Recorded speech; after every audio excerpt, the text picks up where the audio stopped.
In 1954, the government of Guatemala was overthrown because it dared to challenge an American fruit company over its monopoly of exporting bananas. It showed how far the US government was prepared to go in order to protect its imperialist interests, even when it came to the export of a basic fruit like bananas.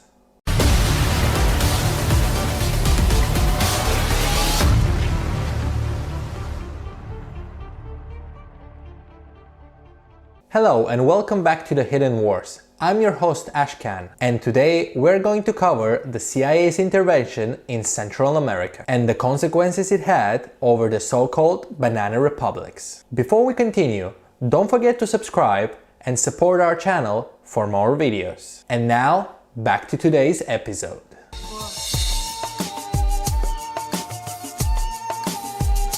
The term Banana Republic is referred to a Latin American country in which the main export is bananas. It refers to a country such as Honduras and Guatemala, where their economic development heavily depends on the export of one particular fruit, in this case, bananas. So in this video, we're going to be looking at the case of Guatemala. Guatemala emerged from colonialism in the early 1800s and declared its independence from Spain. The Guatemalan people are actually descendants of the ancient Mayan civilization, hence why the country is full of ancient Mayan sites. In the late 19th century and early 20th century, the Guatemalan government pursued an open market economic development and encouraged foreign investment, the so-called neoliberalism.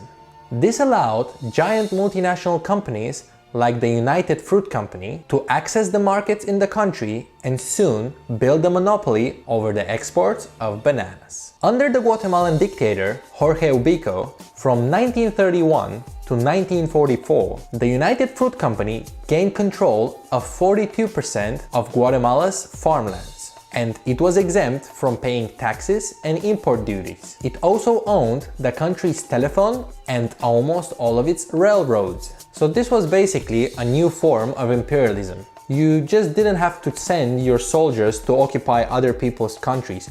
You basically send your companies to exploit and own the economy. That's basically how neo-imperialism works.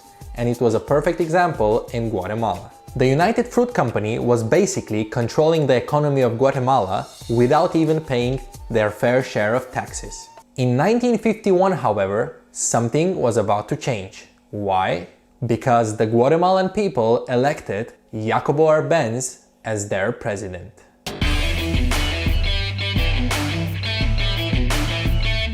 Arbenz was a strong leader who had a military background. He became massively popular when he promised to break up the monopoly of the United Fruit Company over the economy. He extended political freedoms in the country and pursued a land reform policy to help the ordinary farmers.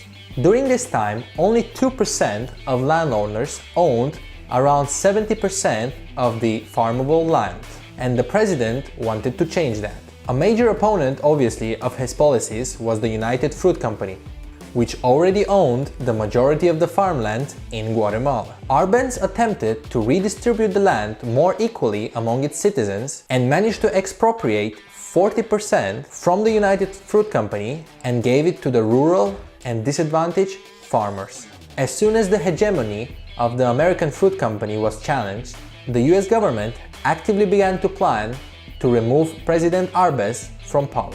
The US media started to portray Arbenz as being a communist and being actively hostile to the United States. Well, none of it was actually true, but the propaganda managed to convince President Eisenhower to approve a plan for the CIA to engineer a coup in Guatemala. It also just happened to be the case that the Secretary of State at the time, Allen Dulles, happened to have deep financial ties to the United Fruit Company.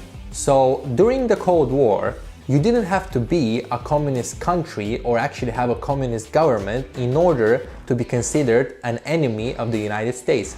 You basically had to challenge an American company or nationalize any particular part of your economy in order to be considered an enemy and hostile country towards America. And they would do anything necessary to remove your leader and change your government, the so-called regime change war. Even though the United States, supposedly being a democracy, yeah, just supposedly, was prepared to use any means necessary to achieve its economic objectives, as summarized by a former president of the United States, Herbert Hoover. It is now clear that we are facing an implacable enemy whose avowed objective is world domination. There are no rules in such a game. Hitherto accepted norms of human conduct do not apply. If the United States is to survive, long-standing American concepts of fair play must be reconsidered. We must learn to subvert, sabotage, and destroy our enemies by more clever, more sophisticated, more effective methods than those used against us. And now the coup was underway.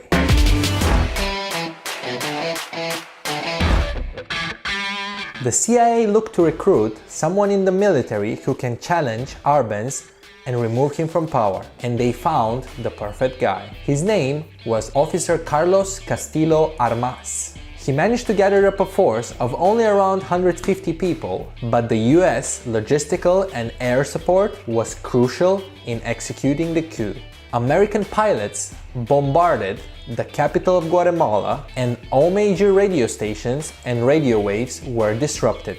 The CIA also used spies, of course, to actively weaken his response. And then, fearing a bigger conflict and under pressure from outside powers, the Guatemalan military turned against Arbenz and forced him out of power. Arbenz then resigned and managed to flee to Mexico, where he spent the rest of his life in political exile. The new president and dictator of Guatemala was now Carlos Castilo Armas, who ruled the country with an iron fist. He immediately reversed back all the major changes that Jacobo Arbenz had introduced and returned back all the land ownership to the United Fruits.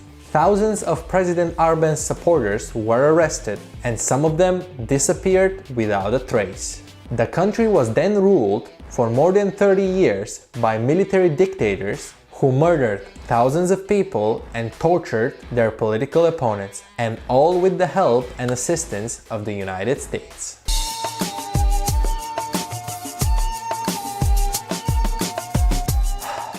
Again, the United States is involved with toppling governments, this time in Latin America, because of a fruit company. The United Fruit Company was making huge profits by exploiting the people and the land of Guatemala. When President Jacobo Arbenz attempted to challenge the hegemony of the American company and then just maybe give a little bit of the share of the profits to the ordinary Guatemalan people, he was immediately deemed as an undesirable leader. The United States, in order to ensure that an American company keeps its profits huge, engineered a coup against a democratically elected president, which consequently led to the death of tens of thousands of people in the hands of military dictators. There was no attempt to talk, no attempt to compromise and negotiate. Simply, the CIA used dirty methods to remove a democratically elected leader. And these were the tactics used during the 1954 coup in Guatemala, and also will continue to be used by the CIA in the years to come, which we will cover in a future episode. Thank you again for watching, and see you next time with another episode of The Hidden Wars.